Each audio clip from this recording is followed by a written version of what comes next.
Day 52 of After Effects Tips and Tricks.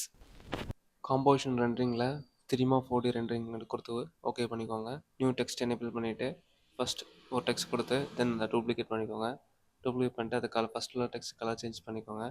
3D layer enable பண்ணிவிட்டு இப்போ நம்ம camera create பண்ணி போகிறோம். கேமரா 35mm கொடுத்து கேமரா ஓகே பண்ணிக்கோங்க. இப்போ டெக்ஸ்ட்டில் ஜாமெட்ரிக்கல் ஆப்ஷனில் எக்ஸிக்யூஷன் டெப்த்தில் ஒரு 50% செட் பண்ணிக்கோங்க. இப்போ கேமராவில் போய் உங்களோட டெக்ஸ்ட்டை மூவ் பண்ணி பார்த்தீங்கன்னா உங்கள் டெக்ஸ்ட் இப்படி தான் இருக்கும். தென் நம்ம நியூ கேமரா க்ரியேட் பண்ணிவிட்டு இப்போ நல் க்ரியேட் பண்ண போகிறோம். நல்ல ஆப்ஜெக்ட் க்ரியேட் பண்ணிட்டு கேமரா கூட பேர் பண்ணி வச்சுக்கோங்க. பேர் பண்ணி வச்சுட்டு நல்ல ஆப்ஷனில் பொசிஷன் இது பண்ணி பொசிஷன் அட்ஜஸ்ட் பண்ணிங்க. உங்கள் டெக்ஸ்ட் இப்படி அட்ஜஸ்ட் ஆகும். இப்போ கீ ஃப்ரேம் செட் பண்ணிட்டு அட்ஜஸ்ட் பண்ணிங்கன்னா உங்களுக்கு அந்த எஃபெக்ட் கிடக்கும். இங்கே வீடியோவில் பார்த்த மாதிரி இந்த 3D டெக்ஸ்ட் அனிமேஷன் உங்களுக்கு கிடச்சிரும். இந்த வீடியோக்கு லைக் பண்ணுங்கள், கமெண்ட் பண்ணுங்கள். இதே மாதிரி நிறைய யூஸ்ஃபுல் வீடியோஸ் பார்க்கணும். ஜிபி கிரியேஷனை ஃபாலோ பண்ணி வச்சு தேங்க்ஸ் ஃபார் வாட்சிங்.